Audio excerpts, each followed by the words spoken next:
حضرت یوشع بن نون سے صفورہ بیوہ حضرت موسیٰ کی جنگ۔ حضرت موسیٰ علیہ السلام نے حضرت یوشع بن نون کو بحکم خدا اپنا خلیفہ اور جانشین مقرر کیا تھا، اور کسی بند جگہ میں نہیں بلکہ ایک عظیم الشان اجلاس میں ان کی خلافت کا اعلان کیا تھا۔ پھر خداوند عالم نے ان کو مبعوث بنبوت بھی فرما کر انہیں اریحا کا نبی بھی بنا دیا تھا۔ وہ علاقہ اس وقت مختلف غیر معاہد بادشاہوں کے قبضے میں تھا۔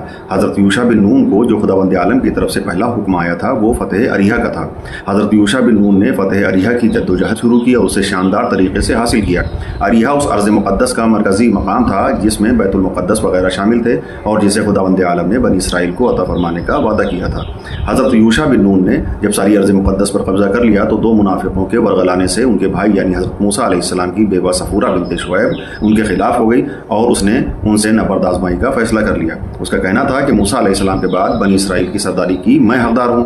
بعض روایت میں ہے کہ حضرت موسیٰ علیہ السلام کے بعد جناب یوشع بن نون بنی اسرائیل کے نبی اور پیشوا قرار پائے، اور ان کے زمانے میں اس ملک میں بڑے سخت اور جابر 3 بادشاہ تھے جو یکے بعد دیگرے مر گئے، اور ان کے مرنے کے بعد حضرت یوشع بن نون آزادی کے ساتھ تبلیغ و ہدایت میں مشغول ہوئے۔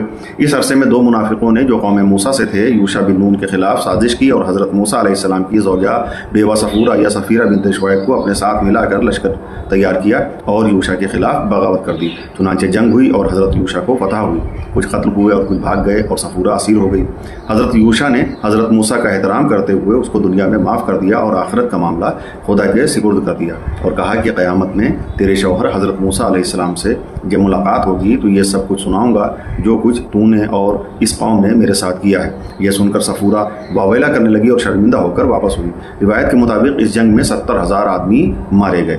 تاریخ اسلام، نجم الحسن کراروی صاحب، پیج 446۔